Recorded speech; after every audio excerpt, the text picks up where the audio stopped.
Po, përveç anës biologjike, shëndetësore, ka faktorë të tjerë të jashtëm që ndikojnë tek infertiliteti, për shembull stili jetesës, ushqimi. Patjetër. Mund na rëndisni disa? Mënyra e ushqyerjes ka shumë rëndësi. Pra, gjenetikën ne thamë kemi të përcaktuar, e kemi trashëgim nga prindrit dhe farefisi, pra jo vetëm prindrit. Kurse ajo që ne infrusim organizmit në kuptimin e ushqyerjes, në kuptimin e energjisë, në kuptimin e mendimeve, e stresit, e ngarkesës, të gjitha lënë gjurmën e tyre tek fertiliteti jon, te mirëqenia jon fizike, psikologjike dhe emocionale, por dhe te fertiliteti.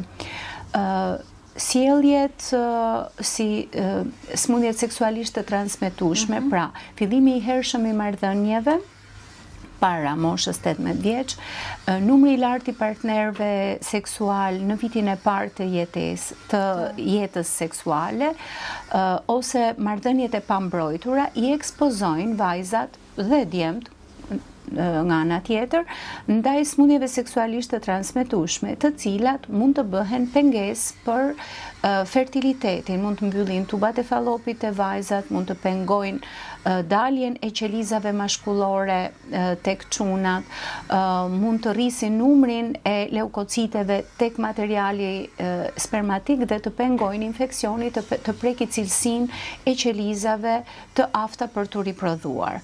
Po kështu patologjitë e ndryshme siç janë ovaret policistike, sindroma ovarit policistik, sidomos ajo e theksuar, çrregullimet hormonale, endometrioza tek vajzat, patologjitë që unë i përmenda pak më parë, përdorimi i alkoolit, duhanit dhe drograve në të dy rastet, po sidomos tek djemt janë shumë të ndjeshme, përdorimi i gjitha substancave potencuese të muskulaturës apo që rrisin hormonet në mënyrë artificiale për forcën muskulare, këto që shkojnë nëpër palestra dhe përdorin jo proteina, po flas për hormone, për stimulant apo hormone të cilët rrisin masën muskulare, të gjithë mund të kenë pasoja. Nuk është absolute, po të gjitha mund të kenë pasoja. Sot po flitet kafja mund të ketë pasoja, përdorimi i egzageruar. Po, mund të ketë. Kafeina e shtuar mund të ketë. Sigurisht, sot është bërë shumë e vështirë identifikimi i shkaktarëve. Jo i shkaktarëve, sesa i raportimeve serioze. Mjekësia është një shkencë statistikore.